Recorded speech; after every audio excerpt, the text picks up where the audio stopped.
토마스 아 캠피스 1380년에 태어나신 분인데 그의 대표적인 저서 그리스도를 본바다, 시중에 많이 나와 있죠.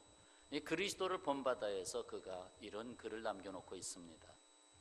많은 사람들이 하늘나라를 사모했지만 그중 소수만이 실제로 주님의 십자가를 짊어졌다. 많은 사람들이 주님과 잔치에 함께하기를 원했지만 그중 소수만이 주님과 금식하기를 원했다. 많은 사람들이 주님과 함께 기뻐하기를 원했지만 그 중에 소수만이 주님을 위해 고난을 견디어냈다. 많은 사람들이 주님의 기적을 열광했지만 그중 소수만이 십자가의 오욕을 같이 나누었다 했습니다. 왜 그렇게 됐을까요? 이는 그동안의 세속적인 가치관으로 예수님을 바라보았기 때문에 그렇습니다. 이는 인간의 지식으로 하나님의 지식을 계산할 수 없기 때문에 그렇습니다. 이는 자기 중심적인 인간의 사고로 예수님께 접근했기 때문에 그렇습니다. 17세기 이거 종교에 자꾸 밀리고 있다 하는 시대적인 조류 속에서 다시 인간의 자리를 찾아야 되겠다 해서 실존주의 사상이 점점 대두되기 시작했고, 그 중에 영국의 존 로크, 1632년에 태어난 존 로크라고 하는 사람이 이렇게 말했습니다. 모든 지식은 사람의 감각을 통하여 정신에 도달하면서 시작된다. 진리는 순전히 경험된 세계를 통해서 인식될 수밖에 없는 자연 현상 이상의 아무것도 아니다. 여기에 집어넣으면 신에 대한 지식을 찾을 수가 없죠. 또 한참 세월이 지나서 관념 철학의 대표라고 일컬어지는 헤겔이 등장하면서 그는 이렇게 말을 했습니다. 모든 지식은 인간의 지식이다. 뒤집어도 마찬가지죠. 인간의 지식이 모든 지식이다 라고 말했습니다. 그러나 이에 반하여 성경은 과연 무엇이라고 우리에게 말씀하고 있는가? 특히 예수님 곁에 사랑의 제자로 함께 있었던 사도 요한은 이렇게 전했습니다. 요한복음 1장 5절, 빛이 어둠에 빛이 돼. 빛이 어둠에 빛이 돼. 이 세상이 어둡다는 얘기죠. 어둠에 빛이 돼. 어둠이 뭐 하더라? 깨닫지 못하더라. 깨닫지 못하더라. 지식으로 인식하지 못하더라. 또 요한복음 1장 9절에 참빛 곧 세상에 와서 각 사람에게 비추는 빛이 있었다. 참 빛이 있다. 또 요한복음 1장 10절에 세상은 그로 말미암아 지은 바 되었으되 세상이 그를 알지 못하였고, 세상의 지식으로는 하나님을 알지 못하였고, 또 요한복음 14장 17절에 가면 그는 진리의 영이라 세상은 능히 그를 받지 못하나니 보지도 못하고 알지도 못함이라. 또 요한복음 14장 27절에 내가 너희에게 주는 것은 세상이 주는 것과 같지 아니하니라. 세상이 주는 것이 전부가 아니고 세상이 주는 것과 다른 것이 나에게 있다. 그리고 요한일서 2장 16절에 가면 이 세상에 있는 모든 것이 육신의 정욕과 안목의 정욕과 이 생의 자랑이니 다 아버지께로부터 온 것이 아니요 세상으로부터 온 것이라. 그러니 인간이 안다고 하는 인간의 지식의 한계를 표현하고 있잖아요. 또한 야고보서에서는 이렇게 단속을 합니다. 자기를 지켜 세속에 물들지 아니하는 그것이라. 자기를 지켜라. 세속에 물들지 말아라. 자, 그렇다고 우리가 이 세상에 살면서 세상 것이라 하여 다 버리라는 말은 아닙니다. 지구 밖으로 나가라는 말이 아닙니다. 그러나 세상 것이 믿음의 역사에 방해물로 작용하는 요소를 얼마든지 많이 볼 수 있다는 것입니다. 특히나 청년들, 이 세상을 앞으로 도전 창조의 정신을 가지고 이 세상을 짊어지고 나가야 할 젊은이들인데, 과연 이 세상에서 과연 나는 무엇을 안다고 말할 수 있겠는가? 내가 갖고 있는 지식은 무엇인가? 묻고 있습니다. 사랑하는 여러분, 행복해지기를 원치 않는 사람은 없습니다. 하지만 행복이 무엇인지를, 그에 대한 견해는 아주 주관적입니다. 각인에게 다 물어보세요. 나는 행복이란 이렇게 표현하고 싶다. 난 행복이란 이렇게 말하고 싶다. 그렇게 말할 겁니다. 프랑스의 황제, 1804년생인데 프랑스 황제로서 나폴레옹, 그는 영광, 명예, 지위, 부, 거기다 사진을 보니 저보다도 조금은 못생겼지만 그래도 아주 잘생겼습니다. 미남입니다. 뭐 다 가졌어요. 조금 키가 작은 게 흠이고 배가 나온 게 잘 조금 그런데, 나폴레옹,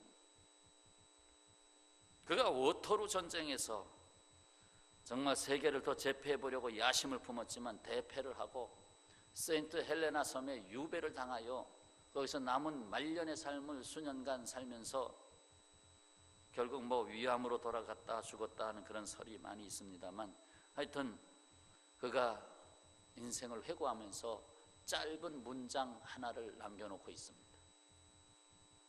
인생을 이렇게 짧게 표현했습니다. 내 평생 행복했던 날은 단 6일도 되지 않는다. 내 평생에 행복했던 날은 6일도 되지 않는다. 한 주도 되지 않는다. 부와 영광, 지위 다 누려봤지만 행복한 날이 600일도 아니고 60일도 아니고 6일도 되지 않았다. 그런 거 보면 여러분이 다 나폴레옹보다는 행복하신 것 같아요. 또 한 사람의 말을 들을 필요가 있습니다. 바로 이 사람, 보지도 못하고, 힌트가 나갔죠? 듣지도 못하고 말하지도 못한 삼중의 장애를 안고 태어난 누구예요? 헬렌 켈러.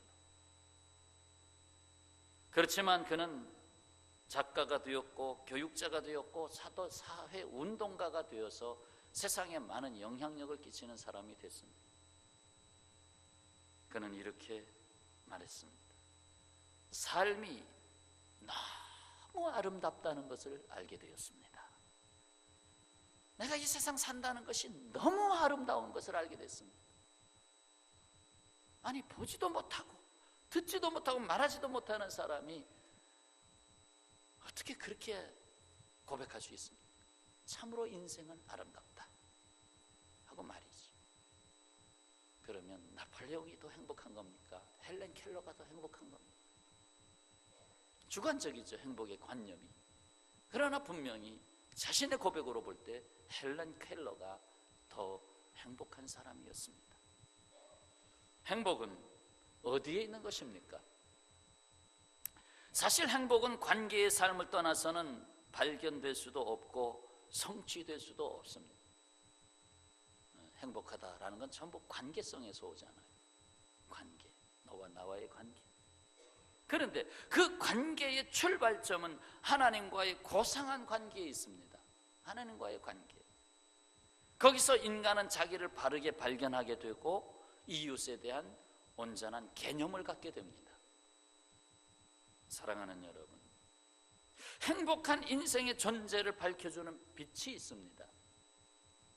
어두운 세상, 혼돈된 세상에 빛 되신 하나님께서 빛을 명하십니다. 빛을 명하셨어요. 바로 첫째 날 창조의 빛입니다. 자, 오늘 본문 2절, 3절, 4절, 5절을 좀 같이 봉독하도록 하겠습니다. 함께요. 땅이 혼돈하고 공허하며 흑암이 깊음 위에 있고 하나님의 영은 수면 위에 운행하시니라.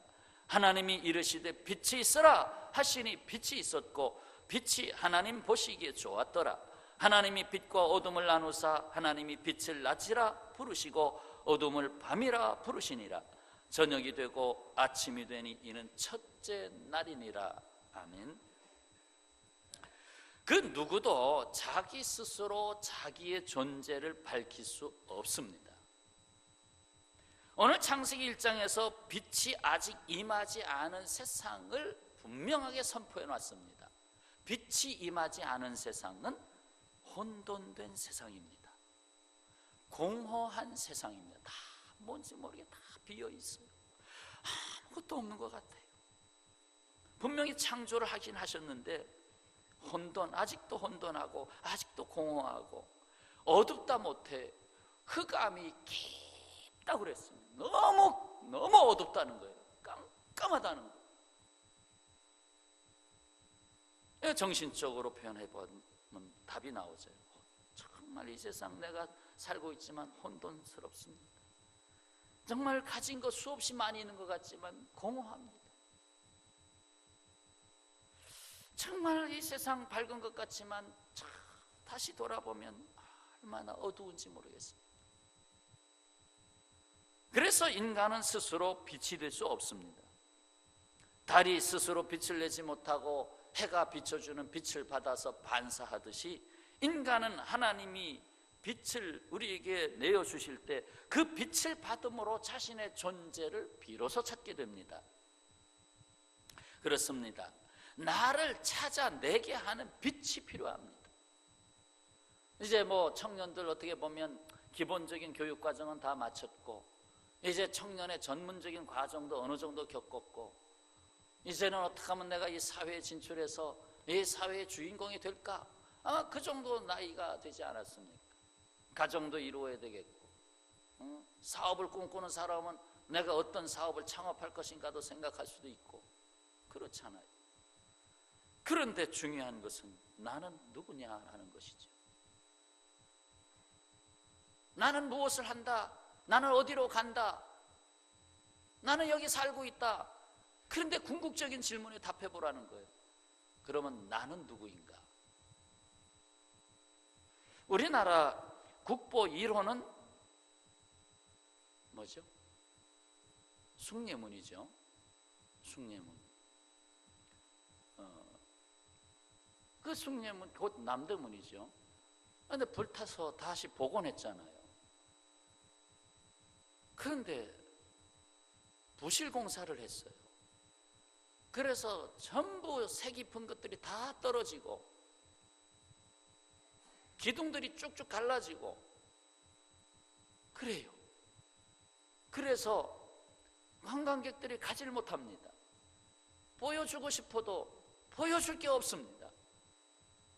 보여줄 수 있다고 하는 것은 인간의 마음이 이렇게 갈라지고 인간이 그렇게 외적인 것만 추구하다가 결국 내실이 안 돼가지고 다 떨어져 나가고 바로 부실한 인생의 모습을 보여주고 있기 때문에 보여줄 수 없습니다.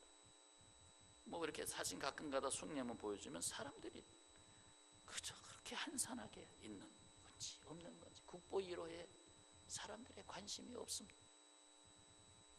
왜? 가치를 잃었기 때문에. 정말 그것을 국보 1호다운 가치로 만들려면 그에 상응한 가치가 들어가야죠. 자, 그런데 네덜란드로 가보겠습니다. 이 네덜란드에는 특별한 보물이 있습니다. 네덜란드에는 참으로 유명한 화가들이 많이 태어났습니다. 반 고흐를 비롯해서 렘브란트, 몬드리안 같은 화가들이 나왔는데 그 네덜란드 암스테르담 국립미술관에는 좋은 작품들이 소장되어 있습니다. 그렇다면 과연 네덜란드 국립박물관에서 제1호의 보물로 내놓을 수 있는 작품은 누구의 것이냐? 그 유명한 반 고흐의 작품이냐? 아니면 렘블란트의 작품이냐? 누구 거냐? 아니다라는 겁니다. 아니다라는 것. 그것은 바로 요하네스 베르메르의 우유를 따르는 한효입니다. 이것이 그 국립미술관의 책자의 첫 번째 소개되는, 가장 크게 소개되고 있는 이것이 우리나라의 보물이다라는 것입니다. 우유를 따르는 소녀. 그것도 그렇게 이름이 많이 날려지지 않았던 베르메르, 1632년생인데, 그래서 이 그림 설명을 조금 해야 할 의미가 있습니다. 자, 왼쪽 위에 창문이 보입니다. 그 창문으로부터 들어오는 게 뭡니까? 빛입니다. 빛이 들어오고 있습니다. 그 빛 때문에 사람도 보이고 물건들도 보이고 벽도 보이고 이 빛으로 말미암아 모든 것이 드러났습니다.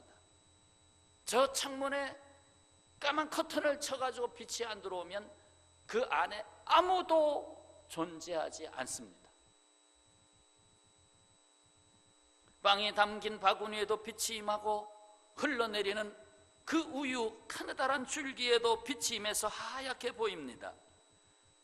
빛이 있기 때문에 있는 것입니다. 중앙에는 여인이 우유를 따르고 있고 그 앞에는 식탁이 있습니다. 당시 그렇게도 풍성하고 정말 네덜란드의 황금기라고 여겼던 때의 작품입니다. 그래서 부유함을 누리고 있었을 때 오히려 식탁에는 청어, 버터, 꿀, 과자 같은 음식들은 하나도 보이지 않았습니다.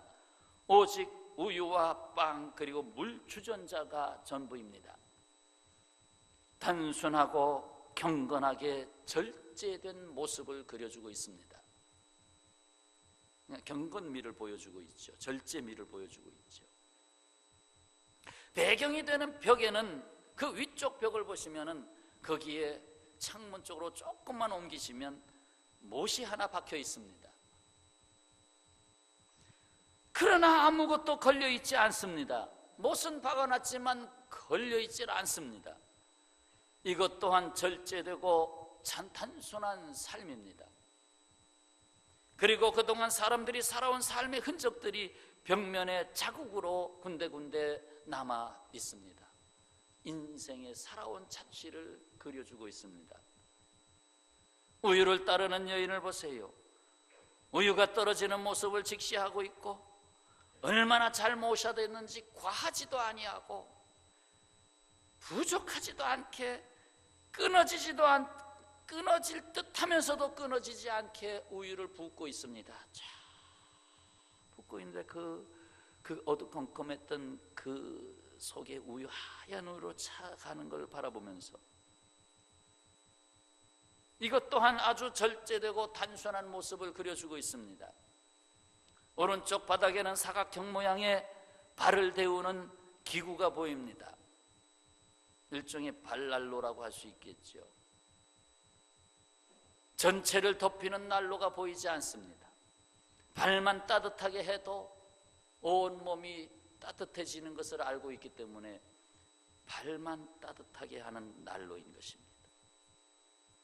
이는 겸손하게 하나님 앞에서 변하지 아니하는 정절의 마음을 표현해 준다고 합니다. 그렇습니다.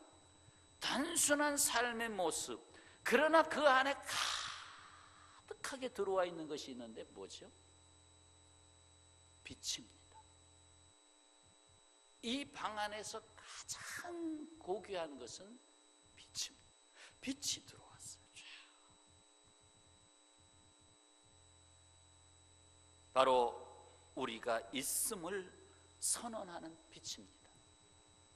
내가 누구냐 물을 때에 빛이 있으라 하며 그 빛이 내게 들어올 때 내가 존재한다는 것입니다. 그렇다면 행복한 삶을 위해서 어떠한 태도의 삶이 되어야 합니까? 예수께서 십자가를 지시기 직전에 빌라도에게 질문을 받았고 예수께서 답변하십니다. 요한복음 18장 37절에 빌라도가 이르되 그러면 내가 왕이 아니냐? 예수께서 대답하시되 내 말과 같이 내가 왕이니라. 내가 이를 위하여 태어났으며 이를 위하여 세상에 왔으니 곧 진리에 대하여 증언하려 함이니라. 무릇 진리에 속한 자는 내 음성을 듣느니라 말씀하시니까 빌라도가 다시 묻습니다. 진리가 무엇이냐? 진리가 무엇이냐? 그러면서 예수님의 대답을 기다렸지만 예수님은 답하지 않습니다. 그러면서 결국 빌라도는 거기서 물러나지요. 아무 죄도 보이지 않는구나. 우리의 삶은 진리에 속한 삶을 살아야 하고 진리를 증거하는 삶을 살아야 합니다. 예수께서 빌라도로부터 진리가 무엇이냐라는 질문을 받았을 때 사실상 십자가를 지러 가는 길로 그리고 십자가를 지심으로 답변하셨습니다. 다시 말해서 내가 이 세상에 온 내가 진리다라고 말하는 것은 이제 십자가를 통해서 완전하게 증거가 된다는 것이죠. 우리는 어떻게 예수님으로부터 이 진리를 받았습니까? 예수님은 우리를 부요하게 하시기 위해서 가난해지셨습니다. 우리를 강하게 하시기 위해서 약하게 되셨습니다. 우리를 지혜롭게 하시기 위해서 어리석은 자의 모습이 되셨습니다. 우리를 살려주시기 위해서 희생하셨습니다. 이것이 십자가에서 보이신 모습이지요. 이것이 바로 진리를 지켜낼 수 있는 것이었습니다. 그래서 우리는 여기 예수님이 낮아지신 비우신 이 모습 속에서 우리는 용서받았고, 그리고 우리는 무덤에서 나올 수 있게 되었고, 그리고 우리는 희망을 갖게 되었습니다. 이번 세월호 사건에서 절망, 슬픔, 분노만 남겨놓은 것은 아니었습니다. 물론 그 슬픔과 절망이 이루 말할 수가 없습니다. 예수님처럼 이렇게 진리가 나타났다면 도리어 우리를 살려주기 위해서 희생이 보이는 장면이었더라면 결국 부유해지기 위해서, 자기네들이 부유해지기 위해서 수많은 생명들을 죽였습니다. 그러나 그 침몰하는 배 안에서도 희망이 있었습니다.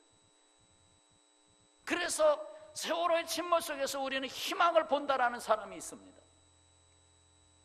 그것은 선원은 맨 마지막이다 라고 말하면서 배가 가라앉는 마지막 순간까지도 승객의 탈출을 도우며 목숨을 잃은 22살의 여승무원, 홀 어머니와 여동생을 먹여 살리기 위해서 힘써 살았던 박지영 씨와 같은 분이 그 배에 있었다는 사실 하나만 가지고도 희망이 있다고 말합니다.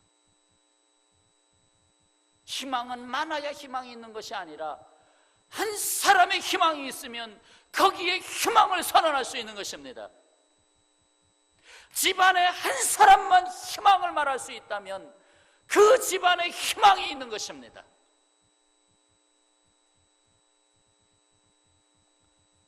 물론 이 한편의 세상에는 사탄의 권세가 우글거리고 있습니다. 사탄은 인생들에게 자꾸 올라오라고 말합니다. 높아지라고 말합니다. 그래서 다른 친구들보다 더 잘 되어야 하고, 내가 더 잘 되기 위해서는 다른 사람들을 해서라도 상관이 없다고 속삭이고 있는 것입니다. 다른 사람을 짓밟고라도 너는 나와야 된다. 그러나 이것은 분명히 사탄의 속임수입니다. 그것은 불행의 길로 가는 첩경입니다. 여러분, 우리는 이런 사건을 통해서 교훈을 받습니다. 내가 그런 상황이라면 나는 어떻게 할까? 내가 선장이었더라면 나는 어떻게 했을까?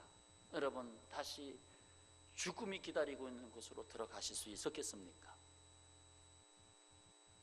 그러나 성경은 분명히 말합니다. 십자가의 진리가 있다.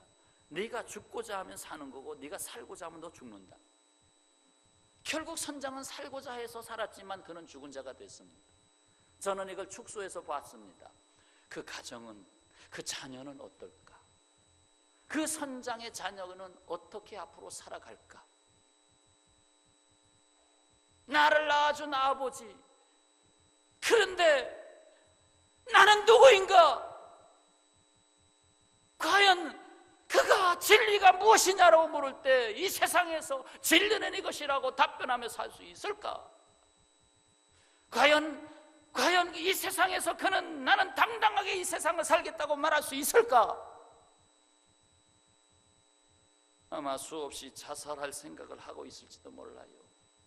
결국은 자기 자식을, 그 수많은 학생들을 죽인 그 선장은 자기 자식을, 집에 있는 자식을 죽인 거나 똑같습니다. 왜 그걸 모르는지 몰라요. 그러니까 사탄의 속임수에 빠지는 거예요. 참, 세월호 구원파 결국은 만몬신이잖아요. 물질의 신이잖아요. 물질의 신 뒤에 그걸 감추기 위해서 경건주의가, 우리는 성경을 들고 산다고 하는 경건주의에 빠지면서, 그러나 결국 교주가 되지 않았습니까? 그래서 사탄은 그런 것 때문에 자꾸 일반 건전하게 목회를 하며 건전하게 교회를 지키고 나가는 일반 기독교까지 자꾸 거기서 세상에서 비난하잖아요. 그게 그거고 그게 그거 아니냐 말이에요. 이렇게 말할 거 아닙니까? 사탄의 전략에 결국 또 빠져드는 것입니다. 그러나 그 침몰하는 배 안에서도 나는 마지막입니다 라고 말했던 나는 마지막입니다, 그 말은 나는 죽어도 좋습니다 말과 똑같은 말입니다.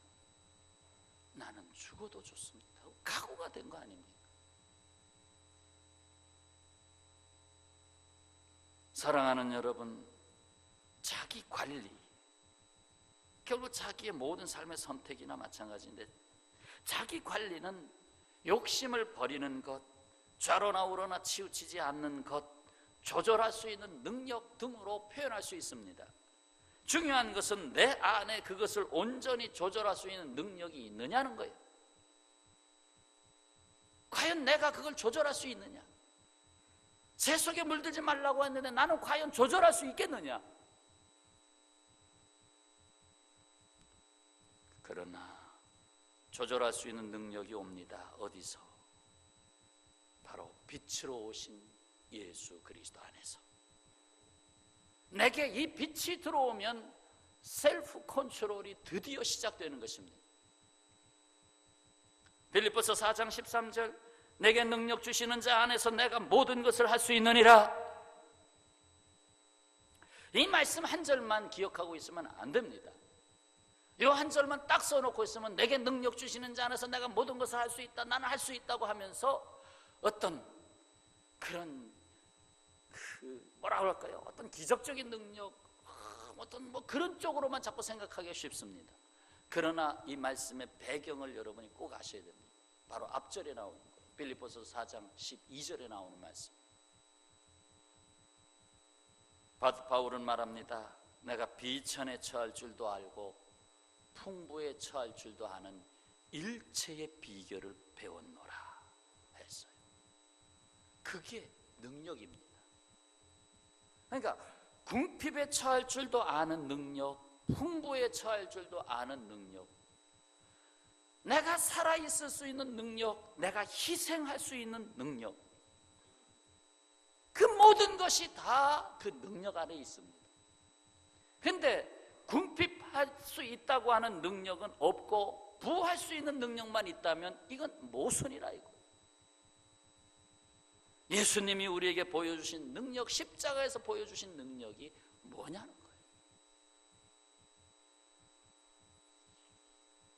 누군가 이렇게 말합니다. 제가 지금은 담배를 피우는데 일단 담배를 끊은 다음에 교회에 나가지요. 담배 끊고 나가겠습니다. 그에게 이렇게 대답합니다. 일단 교회부터 나오시기 바랍니다. 담배를 끊지 않더라도 교회부터 나와야 합니다. 담배 끊은 다음에 교회 나오려고 하면 영원히 나올 수 없습니다. 누군가 담배를 끊은 후에 교회를 나오겠다?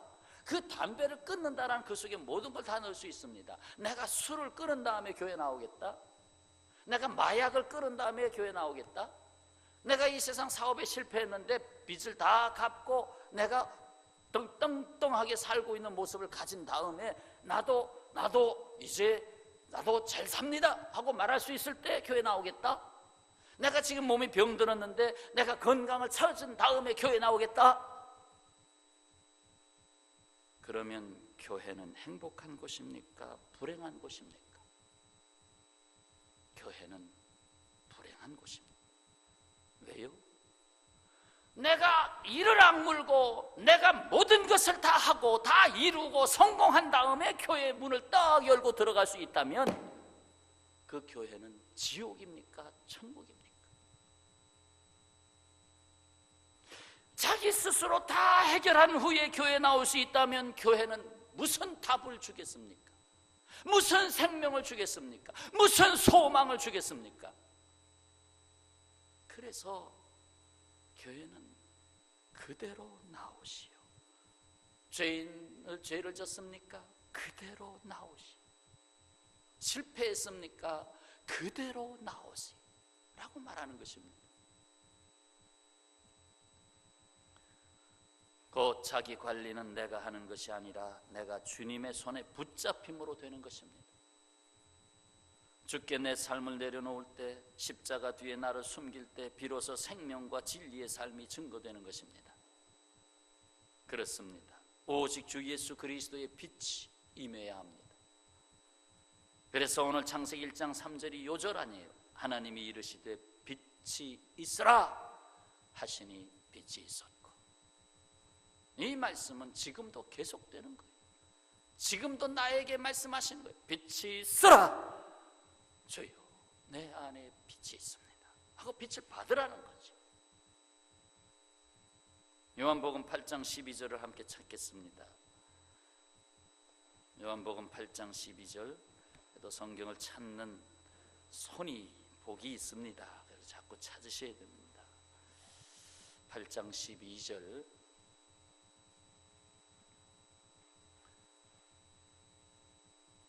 (157조) 다같이 12절입니다. 예수께서 또 말씀하여 이르시되 나는 세상의 빛이니 나를 따르는 자는 어둠에 다니지 아니하고 생명의 빛을 얻으리라. 아멘. 나는 세상의 빛이다. 이 세상은 어둡고 혼돈되다. 나는 세상의 빛이다. 내가 세상에 왔다. 그런데 세상이 나를 모른다. 그러나 너는 알아라. 나는 세상의 빛이다. 내 빛을 받으라 라고 말씀하고 있는 것입니다. 분명히 여기에 답이 있습니다. 예수님을 따르는 삶이 곧 행복을 찾아가는 삶인 것입니다. 참 빛이 있기 때문에 빛을 받으면 보지 못하는 것을 보게 됩니다. 그래서 이 어두운 세상에서 죽어가는 영혼들이 보입니다. 내가 사랑해야 할 사람들이 보이기 시작합니다. 내게 주어진 생명을 내주어야 될 삶, 소명의 삶, 사명의 삶이 보입니다. 사실상 이 부족한 정도 청소년 시절에 이 빛을 알게 됐습니다. 그래서 다시 태어났습니다. 물론 어머니도 모태신앙, 어머니도 유아세례 신자였습니다만 어렸을 때 저도 교회 다녔습니다. 그러나 구원의 거듭남의 확신은 고등학교 때 체험했습니다. 바로 그때에 나는 누구인가를 찾았습니다. 그때에 제가 친구들에게 고백했던 말, 나는 찾았어. 나는 찾았어. 나는 찾았다. 나의 인생을 찾았다. 나의 삶을 찾았다. 내 생명의 빛을 찾았다 하면서 다시 일어났습니다. 본래 하나님이 저에게 주신 은사는 공돌이였어요. 공돌이. 그래서 뭘 이렇게 만지고 고치고 그런 거 참 좋아합니다. 그래서 톱과 망치는 항상 저의 필수품입니다. 지금도 제 목양실에 오시면 적어도 서랍 4개 정도에는 전부 전기에 관한 도구들이 가득 차 있습니다. 뭐 인두서부터 없는 게 없어요. 저희 집안에 다 은사가 그래요. 저희 큰형님도 전자공학 했지, 둘째 형님은 기계공학 했지, 셋째 누님은 물리학을 했지, 전부 다 그쪽인데요. 제가 목사가 되니까 큰형이 부러운지 목사가 되셨어.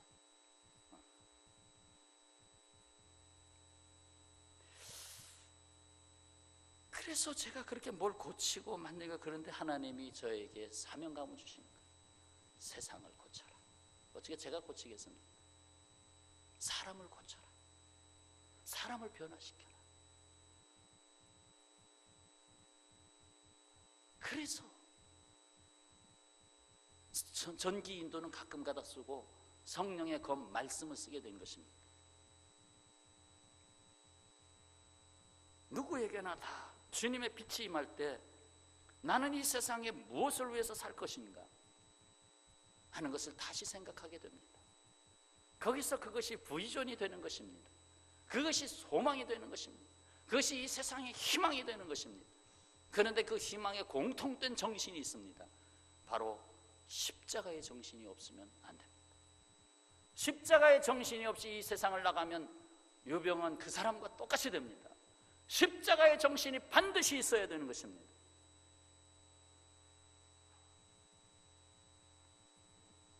이야기를 하나 드리고 마무리를 짓겠습니다.